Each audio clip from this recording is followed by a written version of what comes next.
आज के इस वीडियो में हम बात करेंगे चार ऐसे मल्टीबैगर स्टॉक्स की जो फाइनेंशियली फंडामेंटली काफी स्ट्रांग है और फिलहाल काफी सस्ते भाव में चल रहे हैं। और तो और हम जानेंगे कि आखिर क्या स्ट्रेटेजी होगी फॉर लॉन्ग टर्म, सेल करें या होल्ड करें।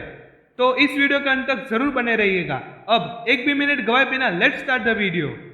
सबसे पहला स्टॉक आ जाता है IEX यानी कि इंडियन एनर्जी एक्सचेंज। इसके नाम से ही पता चलता है कि ये कंपनी किस बिजनेस में है।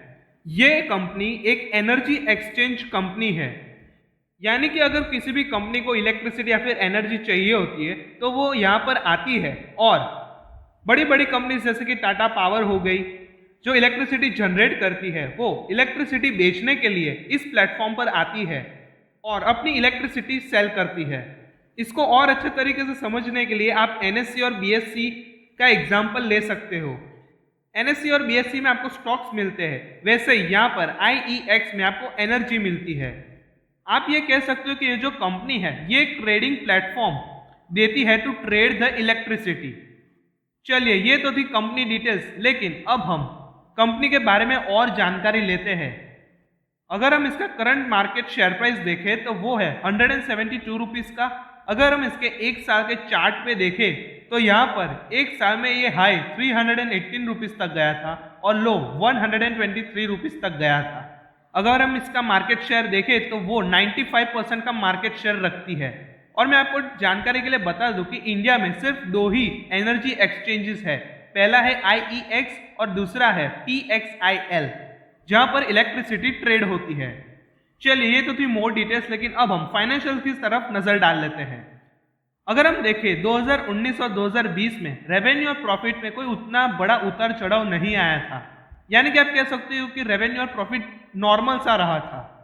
लेकिन 2021-22 में रेवेन्यू और प्रॉफिट में हमें काफी अच्छा ग्रोथ देखने को मिला है।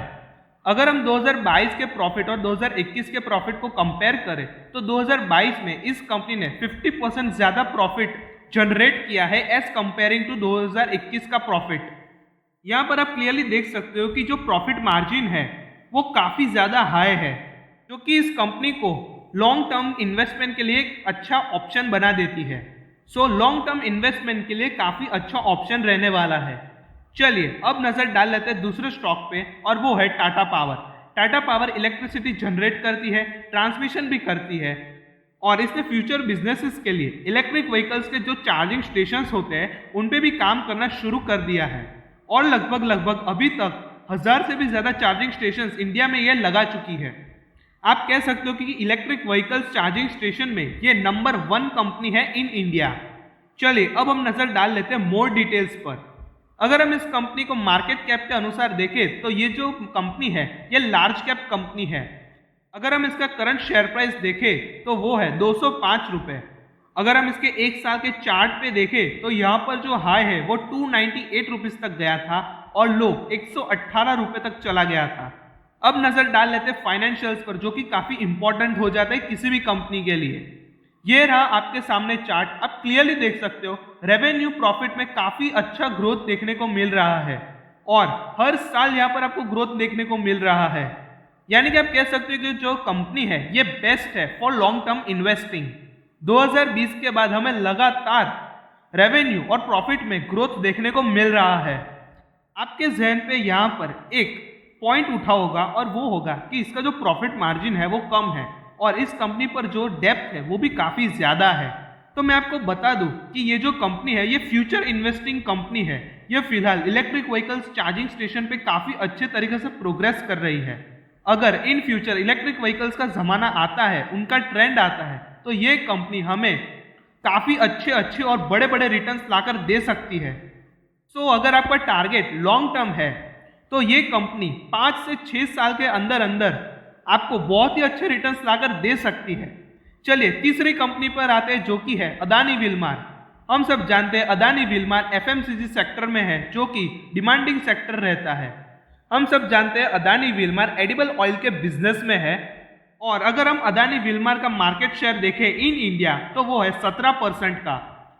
और मैं आपको बता दूं इंडिया में अदानी विल्मार एक लौती ऐसी कंपनी है जो पहले रैंक पर आती है इन एडिबल ऑयल के मार्केट शेयर में।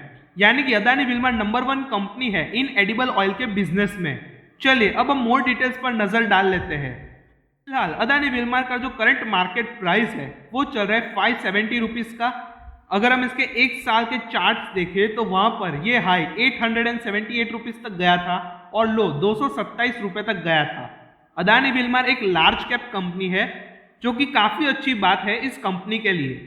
अब एक नजर हम इस कंपनी के फाइनेंशियल्स पर भी डाल लेते हैं।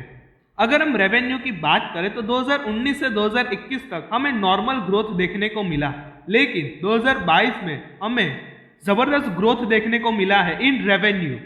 साथ ही साथ हमें प्रॉफिट में भी अच्छा खासा ग्रोथ देखने को मिला है। मैं आपको फिर से बता दूं कि ये जो कंपनी है ये एफएमसीजी सेक्टर में है और एडिबल ऑयल का बिजनेस करती है। जाहिर सी बात है फ्यूचर में हमें यह काफी अच्छा रिटर्न्स लाकर दे सकती है। और अगर हम इसका करंट मार्केट प्राइस देखें तो ये स्टॉक हमें काफी सस्ते में मिल रहा है। सो ये एक बेस्ट अपॉर्चुनिटी है टू बाय दिस स्टॉक। ये हमें 5 से 6 साल के अंदर काफी अच्छा मुनाफा कमा के दे सकता है, लेकिन अगर आपका टारगेट लॉन्ग टर्म नहीं है तो आप इस स्टॉक को होल्ड पे रख सकते हो। सो चलिए आ जाते हैं अपने चौथे और आखिरी स्टॉक पर जो कि है रुचि सोया। रुचि सोया एक बहुत ही पॉपुलर कंपनी है। आपको पता ही होगा कि अभी अभी इसका एफपीओ आया था और मैं आपको बता दूं कि हमें ये जानकारी मिली है कि आगे जाकर इसका जो नाम है वो पतंजलि फूड्स होने वाला है और फिलहाल जो इसके प्रमोटर्स है वो पतंजलि फूड्स ही है। चलिए अब हम इस कंपनी के मोर डिटेल्स पे नजर डाल लेते हैं। इस कंपनी ने एडिबल ऑयल में मार्केट शेयर इसका है 8 to 9% का, यानी कि अदानी विलमार के बाद रुचि सोया जो है दूसरे नंबर पर आती है in terms of market share. और सबसे बड़ा प्लस पॉइंट रुचि सोया का ये है कि वो पाम ऑयल प्लांटेशन कर रही है इन नॉर्थ ईस्ट ऑफ इंडिया। मैं आपको बता दूं कि जो पाम ऑयल होता है वो इंपोर्ट होता है फ्रॉम इंडोनेशिया और अगले 5 से 6 साल के अंदर अंदर ये जो कंपनी है हमें लीडिंग कंपनी के दौर पे देखने को मिल सकती है। अगर हम इसके मोर डिटेल्स पे नजर डालें तो इसका जो करंट मार्केट प्राइस है वो है 1033 रुपीज, यानी कि इसका जो शेयर प्राइस है वो 1000 के आसपास चल रहा है। और अगर हम एक साल के चार्ट देखें तो यहाँ पर इस शेयर का जो प्राइस है वो हाई गया था 1244 रुपीज तक और लो गया था 700 रुपए तक। अगर हम इसके एनालिसिस करें तो हम ये कह सकते हैं कि ये जो शेयर है वो काफी सस्ता चल रहा है और फिलहाल जो प्राइस चल रहा है 1000 के आसपास का, तो ये अच्छा मौका है इन्वेस्ट करने का, एंट्री करने का इस स्टॉक में। चलिए फाइनेंशियल्स की तरफ नजर डाल लेते हैं। स्पेशली 2022 में इसने जो रेवेन्यू और प्रॉफिट जनरेट किया था वो काफी अच्छा जनरेट किया है, लेकिन मैं आपको बता दूं 2020 में रुचि सोया ने रेवेन्यू और प्रॉफिट में ताबड़तोड़ जनरेट किया था। 2022 में इस कंपनी ने 24,280 करोड़ का रेवेन्यू जनरेट किया था और 810 करोड़ का प्रॉफिट जनरेट किया था। अगर हम रुचि सोया को अदानी विलमार के साथ कंपेयर करें in terms of profit margin तो हमें रुचि सोया जो है वो अदानी विलमार से काफी आगे नजर आती है।